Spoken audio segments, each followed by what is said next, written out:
স্বাগতম news break বিডিতে। জাতীয় নাগরিক পার্টি এনসিপি আসন্ন জাতীয় নির্বাচনে অংশ নিতে জামাত সহ কয়েকটি সমমনা রাজনৈতিক দলের সঙ্গে সমন্বয়ের সিদ্ধান্ত নিয়েছে। দলটির নেতারা বলেছেন, সুষ্ঠু নির্বাচন ও বৃহত্তর রাজনৈতিক ঐক্যের স্বার্থে এই সিদ্ধান্ত নেওয়া হয়েছে। রোববার রাতে রাজধানীর বাংলা মোটরে দলের অস্থায়ী কার্যালয়ে আয়োজিত এক জরুরি সংবাদ সম্মেলনে এনসিপির আহ্বায়ক নাহিদ ইসলাম এ তথ্য জানান।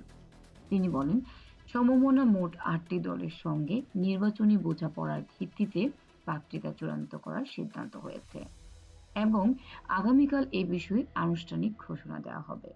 নাহিদ ইসলাম আরও জানান, শুরুতে এনসিপি এককভাবে ৩০০ আসনে প্রার্থী দেওয়ার প্রস্তুতি নিচ্ছিল। সেই লক্ষ্যে সারা দেশ থেকে মনোনয়ন আহ্বান করা হয়। পরবর্তীতে সংস্কার ইস্যুতে কয়েকটি দলের সঙ্গে সমঝোতা গড়ে ওঠে এবং যৌথভাবে নির্বাচনে অংশ নেওয়ার আলোচনা শুরু হয়। তবে সাম্প্রতিক রাজনৈতিক পরিস্থিতি ও একটি হত্যাকাণ্ডকে কেন্দ্র করে নির্বাচনী পরিবেশে পরিবর্তন এসেছে বলে মন্তব্য করেন তিনি।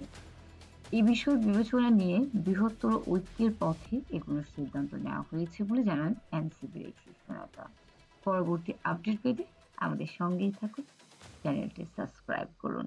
ধন্যবাদ।